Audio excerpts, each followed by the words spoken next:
Negeri Lima Menara, karya A. Fuadi. Sang Renaissance Man. Sehabis Isya, murid-murid berbondong-bondong memenuhi aula. Ratusan kursi disusun sampai ke teras untuk menampung 3.000 orang. Semua orang mengobrol seperti dengungan ribuan tawon transmigrasi. Di panggung duduk berjejer beberapa ustadz senior dan kiai. Sebuah tulisan besar menggantung sebagai latar pekan perkenalan siswa PM. Seorang laki-laki separuh baya yang berbaju koko putih maju ke podium. Rambutnya yang setengah memutih menyembul dari balik kopiah hitamnya. Janggutnya pendek rapi tumbuh dari dagu bundarnya. Laki-laki ramping ini mempunyai wajah seorang bapak penyabar. Matanya berbinar-binar dan tersenyum kepada lautan murid baru dan lama. Senyumnya begitu lebar, seakan-akan tidak ada yang lebih membesarkan hatinya selain melihat ribuan murid bersesak-sesakan di ruangan ini. Dia mendehem 3 kali di depan mik. Tiba-tiba suara tawon tadi langsung diam dan senyap. Murid-murid yang duduk di belakang tampak meninggikan lehernya untuk melihat lebih jelas ke depan. Penampilan laki-laki ini boleh bersahaja, tapi aura wibawa yang membuat dia terlihat lebih besar dari fisiknya. Aku mencolek raja yang duduk di sebelah kiriku. "Siapa bapak ini?" tanyaku penasaran. Raja memandangku dengan tidak percaya. Dia melotot, "Bos, kau murid macam mana nih? Kok bisa nggak tahu? Ini dia kiai kita, Al-Mukarram, Kiai Rais yang menjadi panutan kita dan semua orang selama di PM ini. Dia seorang pendidik dengan pengetahuan dan pengalaman lengkap. Pernah sekolah di Al-Azhar, Madinah, dan Belanda."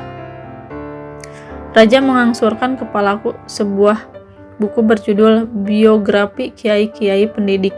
Di buku ini ada biografi ringkas beliau.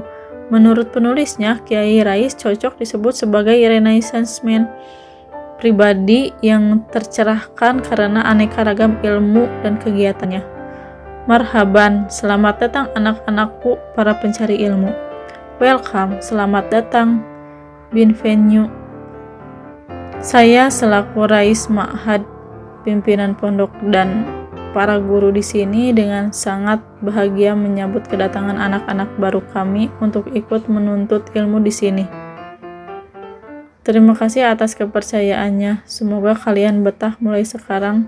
Kalian semua adalah bagian dari keluarga besar PM. Kiai Rais membuka sambutannya. Suaranya dalam dan menenangkan. "Assalamualaikum," tutupnya. Pidatonya sangat singkat, semua orang memberi tepuk tangan bergemuruh.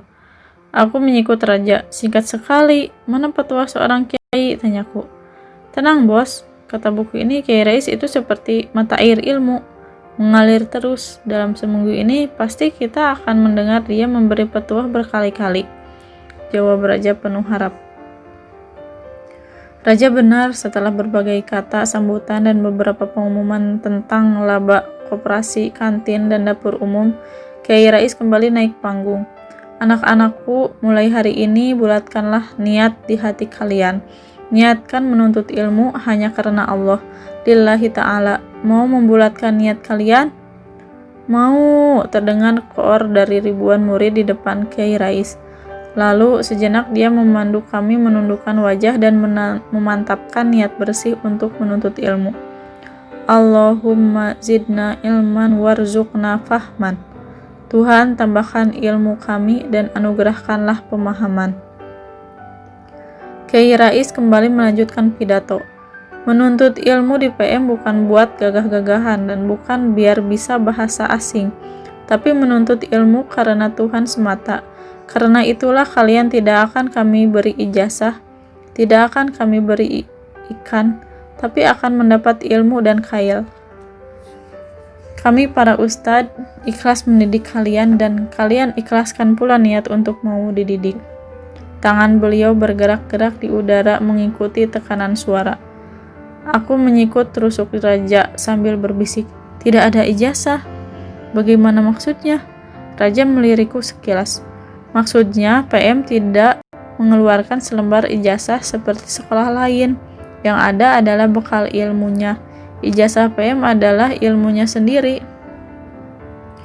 Jawaban yang tidak terlalu aku mengerti artinya sekarang. Beruntunglah kalian sebagai penuntut ilmu karena Tuhan memudahkan jalan kalian ke surga. Malaikat membentangkan sayap buat kalian. Bahkan penghuni langit dan bumi sampai ikan paus di lautan memintakan ampun bagi orang yang berilmu.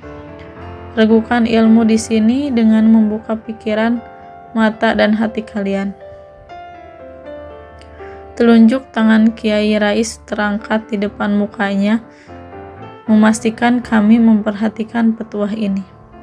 Selain itu, ingat juga bahwa aturan di sini punya konsekuensi hukum yang berlaku tanpa pandang bulu. Kalau tidak bisa mengikuti aturan, mungkin kalian tidak cocok di sini. Malam ini akan dibacakan konun, aturan komando. Simak baik-baik, tidak ada yang tertulis. Karena itu harus kalian tulis dalam ingatan. Setelah mendengar konun, setiap orang tidak punya alasan tidak tahu bahwa ini aturan. Dan yang tidak kalah penting bagi anak baru, kalian hanya punya waktu 4 bulan untuk boleh berbicara bahasa Indonesia. Setelah 4 bulan, semua wajib berbahasa Inggris dan Arab 24 jam. Percaya kalian bisa kalau berusaha. Sesungguhnya bahasa asing adalah anak kunci jendela-jendela dunia. Aku kembali mengganggu raja. Bagaimana mungkin aku bisa bahasa asing dalam 4 bulan? Bos, kau dengar dan percayalah sama Kiai Rais. Puluhan tahun dia melakukan ini dan selalu membuktikan dia benar selama kita mengikuti aturannya. Bisik raja, matanya melirik bagian keamanan yang mendelik karena kami berbicara ketika Kiai Rais berpitato. Apalagi semua akan berpihak kepada kita. Bahkan ikan paus di lautan saja ikut mendoakan kita, katanya berbisik ke telingaku. Belajar di sini tidak akan santai-santai, jadi niatkanlah berjalan sampai batas dan berlayar sampai pulau. Usahakan memberi percobaan yang lengkap. Ada yang tahu percobaan yang lengkap? Tanya Kiai Rais seakan bertanya kepada kami satu-satu. Kami semua diam dan menggeleng-gelengkan kepala. Seorang wali murid pernah memberi nasihat kepada anaknya yang sekolah di PM. Anakku, kalau tidak kerasan tinggal di PM selama sebulan, cobalah 3 bulan. Dan cobalah 1 tahun. Kalau tidak kerasan 1 tahun, cobalah 3 atau 4 tahun. Kalau sampai 6 tahun tidak juga kerasan dan sudah tamat, bolehlah pulang untuk berjuang di masyarakat. Ini namanya percobaan yang lengkap. Kami mengangguk-angguk terkesan dengan perumpamaan ini. Sebelum kita tutup acara malam ini, mari kita berdoa untuk misi utama hidup kita, yaitu rahmatan lil alamin, membawa keberkatan buat dunia dan akhirat. Ucap Kiai Rais sambil memimpin sebuah doa. Amin. Bergema meliputi udara aula ini. Dan sebelum beristirahat di kamar masing-masing dan memulai misi besar kalian besok pagi, menuntut ilmu, mari kita teguhkan niat dengan membaca Ummul Al-Quran dan dilanjutkan menyanyikan bersama himne sekolah kita, Al-Fatihah. Segera setelah Al-Fatihah ditutup dengan kata amin yang khusyuk, aula diselimuti bahana sebuah himne yang mulai lamat-lamat dengan syahdu, tapi kemudian tempo meningkat dengan ketukan yang keras dan optimis. Walau dengan referensi not sendiri-sendiri, kami bernyanyi dengan sepenuh jiwa dan tenaga. Tepuk tangan yang panjang dan membahana membuat dadaku bergetar-getar.